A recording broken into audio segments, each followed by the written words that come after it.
The biggest difference between what you have in front of you now and what you're going to do on Friday is not the simple fact that Friday you're going to have more words because you'll have twice as many. But here's the biggest difference. I think the problem that folks start to run into, it gets a little overwhelming when you got 20 words on one side and you got 20 definitions on the other side.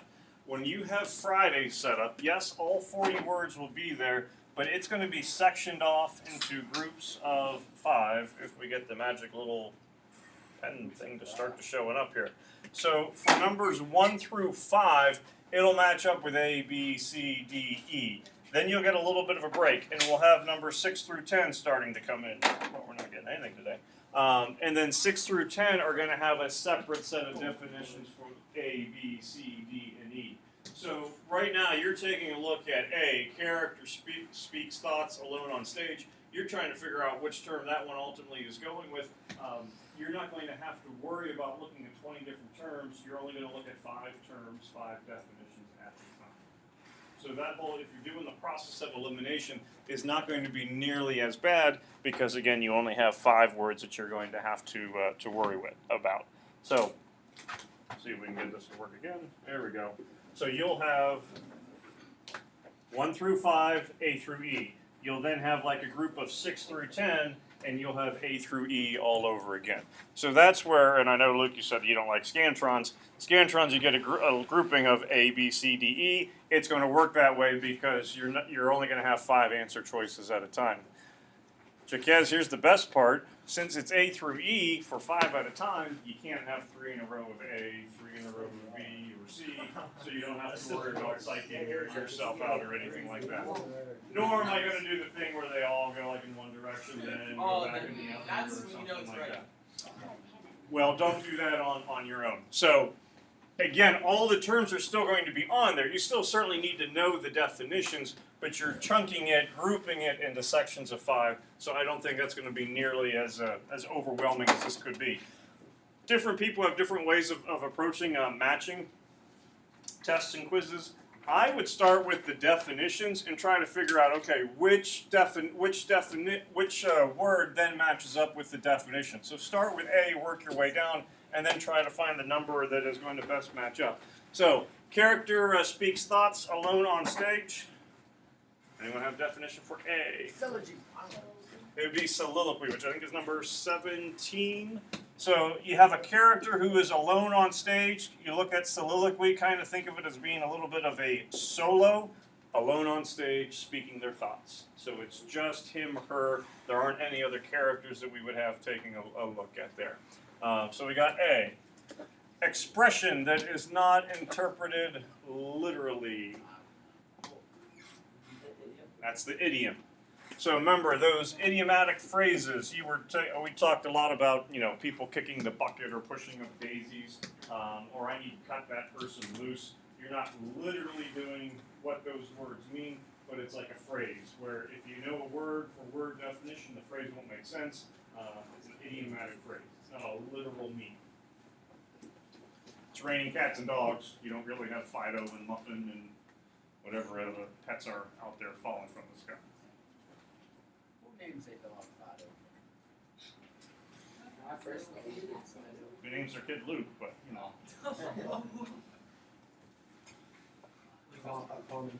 Did I tell you the younger daughter's name for me? My 2 daughters. Yeah. Can you believe that? Yeah.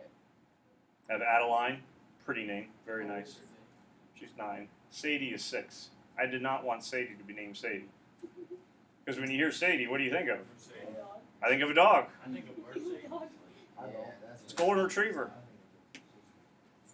I like that. That's hard. Too bad for her. What's your last name? Kane? Sandy Kane. That name's old. Sadie Kane. That's like raising Kane. Yeah, you just gotta raise her to be a basketball player now. You should go to the WNBA. That's Sadie Kane on a 3-point shot. Bang. Addie plays basketball, but she's lurpy. Oh, so Attitude of a writer toward a subject. Attitude, writer toward subject. It is C. That's correct. That's tone. Broad conclusion based on little evidence. You just had this one fairly recently. Generalization. How could it be? Oh, wait. Yep. Generalization. We had sweeping generalization, but same idea. Broad conclusion based on little evidence. Characters in the story have symbolic meaning. I said This is an old one. allegory, but I'm wrong. Oh my God. Oh, I got that right. Allegory. Humor using a play on words. Fun. Fun. Wait. D. D. Did we skip D? No, D was 7, generalization. So we got 1E, 7D, 10B, 14F, 17A, 20C. G, info used to persuade person or cause. Propaganda. So Tommy, you were asking about propaganda, would be G. So for propaganda, it's not only information that's getting used, but it tends to be a sustained like media campaign. So voting ads could be propaganda. Posters that we're trying to get people to enlist, I said like World War I, those would all be propaganda. You could argue as, when you folks 10th graders, you're going to start receiving them. You're going to get like things in the mail or emails about colleges and whatnot. You could kind of argue that's propaganda, trying to persuade you to join certain things, go to certain places, things like that. Particular way of speaking that's specific to a certain group. We said dialect. We said dialect. I said dialect. All of us. Yep, that'd be H. How about I? Comparison based on a similarity. This one could be a little bit tricky because you got some multiple answers that could work. It's analogy, yep. So that was number 3, would be I. J, conclusion or opinion based on evidence. Yep. So it's an inference for number 11. It's like an educated guess. You might not be right, but as opposed to a generalization, you at least have some evidence that would help kind of sustain it. Yeah. K, humor used to criticize. Shai, you said satire. And that's the big thing. Just because it's funny doesn't mean it's going to be satire. It is satire in the sense that it's criticizing some kind of element of society that would be out there. A category of literature, art, or music. That's going to be number 8. Genre. False or irrelevant info to divert attention from original argument. Red herring. Message or statement about human nature. You're going to select one of these for your upcoming essay. A theme. Choice of words in speaking or writing, so it's not how you say it, which would be dialect, but it's the specific words that you use, that would be diction. I could see those being 2 terms that people could maybe potentially kind of confuse. Dialect based on region, so like, Pittsburghese, yins, and all that kind of stuff. Diction is you choosing, specific words that you would use. Coming down then to P, indirect reference to something that's well-known, famous. That's an illusion. I only missed 2. I got all of them. Exaggeration for effect is going to be a hyperbole. Arrangement of words. We just had this last. Syntax. Yep, sentence structure. And then the last 2, prejudice for or against something is going to be an author's bias. And then the very last one, evidence created at that time will be the primary source. Did not have it on here, but remember with primary source also comes secondary source, meaning it's coming after the time. So these are half of the words. All 40 are going to be on there, but I think in some ways you could argue this one might be a little bit more complicated because you had 20 words, 20 definitions.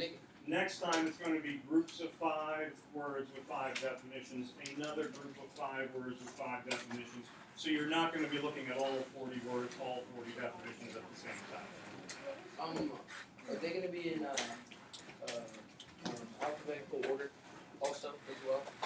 Yes, which means, and that's a good question by Zach, They are going to be in alphabetical order, but they're not going to be like alphabetical order by like just the lists. So although your terms really have gone on alphabetical order, so most of list 1 will be together, most of list 2, so they'll be in those sets. As we move forward, they don't always quite work that way, but the list will all get in alphabetical order. All right. So Friday of this week we have that test coming. All right. I want to take a look at this sheet now.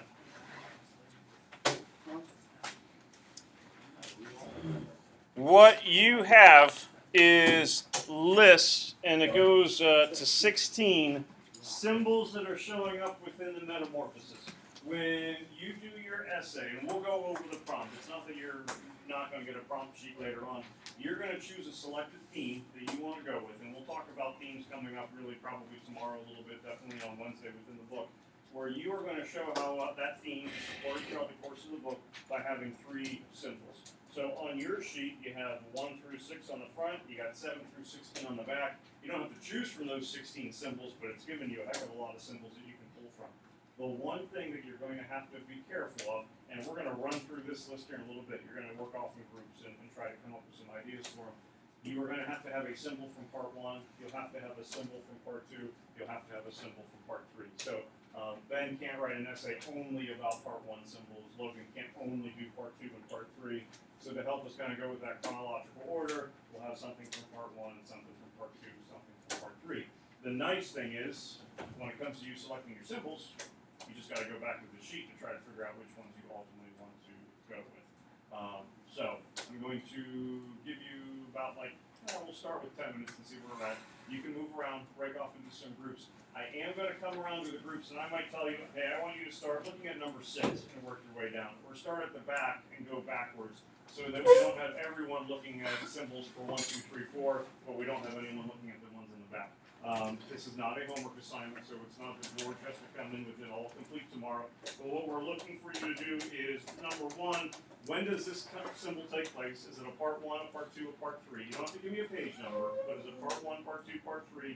And then what could it be referencing? So locked doors, for example, not just the fact that no one can get into Gregor's room, but why would he be locking the doors? What kind of theme, what kind of idea would that help be to reinforce? So I'll let you guys kind of answer those questions. You can choose groups, move around. I'll let you know where I want you to start. And some of those symbols will be like that. So there could be something that you might use for part 2 that Luke could use for part 3. I bet most people would, for example, with lock doors, would use it as part 1, since that's when it gets introduced and it really talks about it. There could be symbols where it would be used as part 2. Let's go, gang. Let's go, SWAT. Let's get 'em.